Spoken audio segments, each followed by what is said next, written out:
Hello, everybody. It is the 15th of April, 2021. Taxes were due today. Those of you that would like to subscribe to Civil War Chat, click on the notification bell in the upper right and the subscribe button below me, and you'll be notified when I have a new episode. And today, what I want to talk about is Northern versus Southern racism. One of the reasons that Confederate memorials are under attack is the presumption that Southerners are more racist than Northerners. In truth, however, during the past 60 years, Southerners have done more to overcome racism than have Northerners. While many Southerners respected the memory of their ancestors with Confederate memorials, they also added memorials to Southern blacks. Consider streets named for Martin Luther King. Former Confederate states have far more MLK streets than similarly sized Northern states.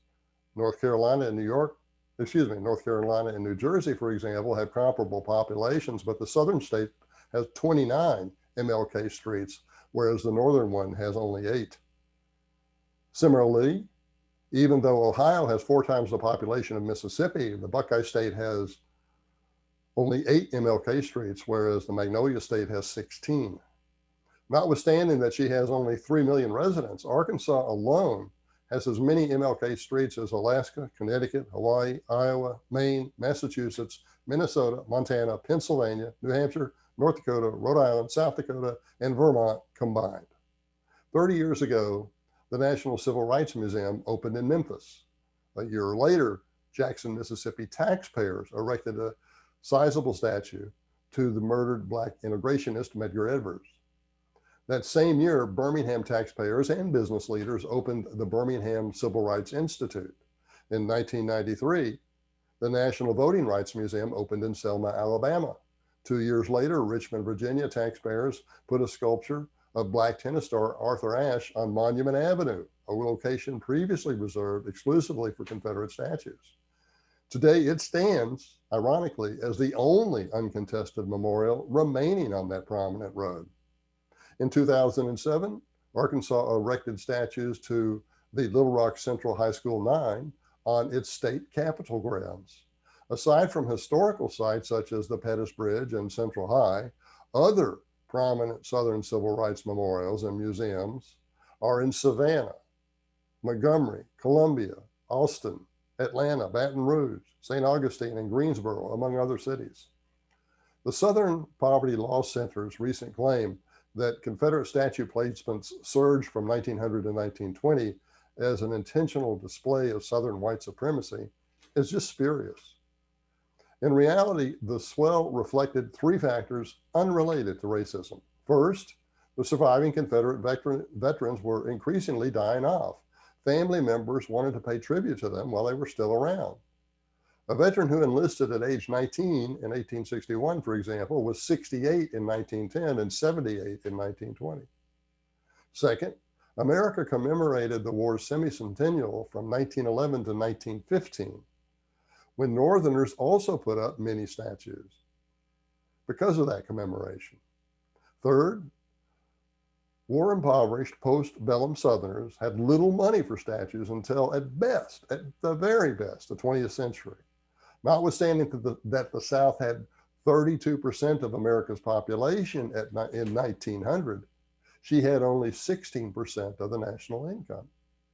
The remaining 68% of the people outside the South had 84% of the income, thereby translating to a 2.5 times per capita income advantage over the Southerner.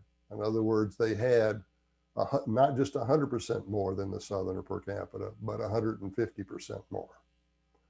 Although his relative prosperity and infrequent contact with blacks might have enabled the average Northerner to generously accept racial diffusion, he did not.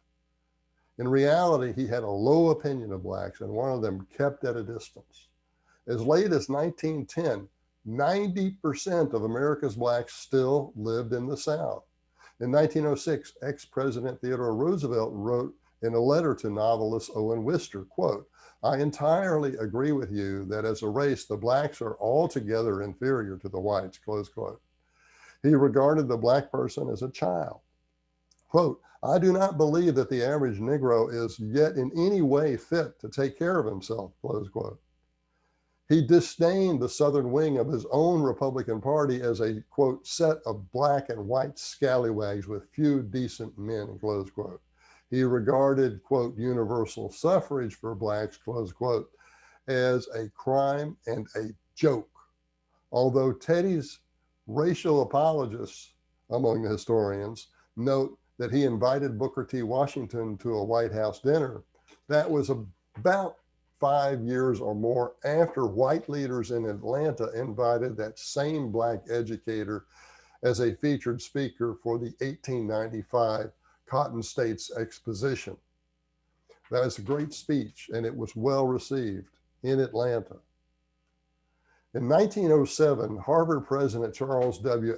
Eliot advocated for racially segregated schools in Boston if the city's black population continued to grow. Harvard professor Albert Bushnell Hart, who was president of the American Historical Association and a mentor to black scholar and activist W.E.B. Du Bois, considered the black man to be, quote, a moral and social cripple, close quote. He also said that Negroes appear to be, quote, appear to be below the Southern whites in mental and moral status, close quote, and added, quote, race measured by race, the Negro is inferior, close quote. Given the political left's control, I might remark parenthetically, given their control of the Wikipedia, the preceding points about Bushnell Hart are not even mentioned in the Wikipedia article. Of course, that article does mention he condemns lynching. It's most everybody did. But the points that I made about his belief that the black man was inferior, and not only to Northerners in Massachusetts, but also to Southern whites, that doesn't even get mentioned in the Wikipedia. No mention whatsoever. In the early 1900s, when he managed the Pullman Railroad, the Pullman Company, Abraham Lincoln's son, Robert, refused to help Washington and Du Bois in a case of racial discrimination against the Southern Railway Company about sleeping car accommodations.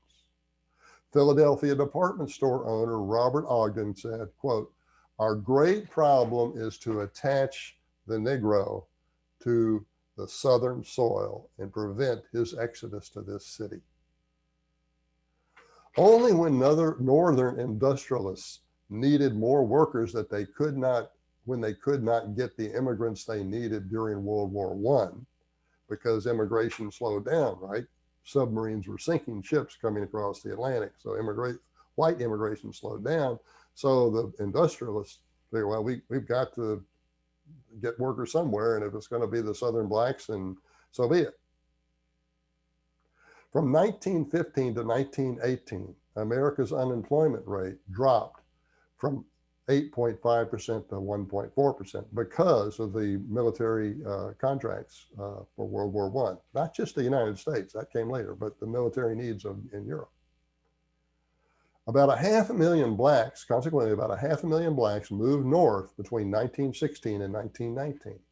Although Chicago was a prime destination, the prominent Chicago Tribune urged that the blacks, quote, stay south, close quote, and labeled their migration a, quote, big mistake, close quote, because the blacks were, quote, lazy, shiftless, ne'er-do-wells, surely to become a burden on the city, close quote, Chicago Tribune.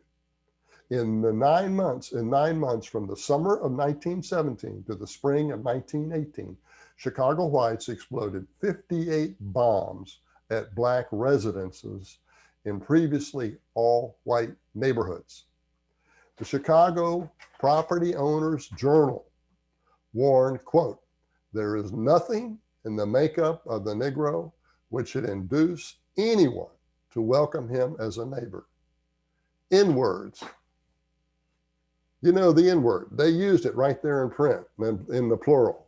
N-words are undesirable and entirely irresponsible and vicious, close quote. By 1925, the death rate among Chicago blacks approximated that of Bombay, India. A midsummer 1919 swimming dispute on a Chicago beach caused a riot that left about 40 dead and 540 injured, mostly blacks.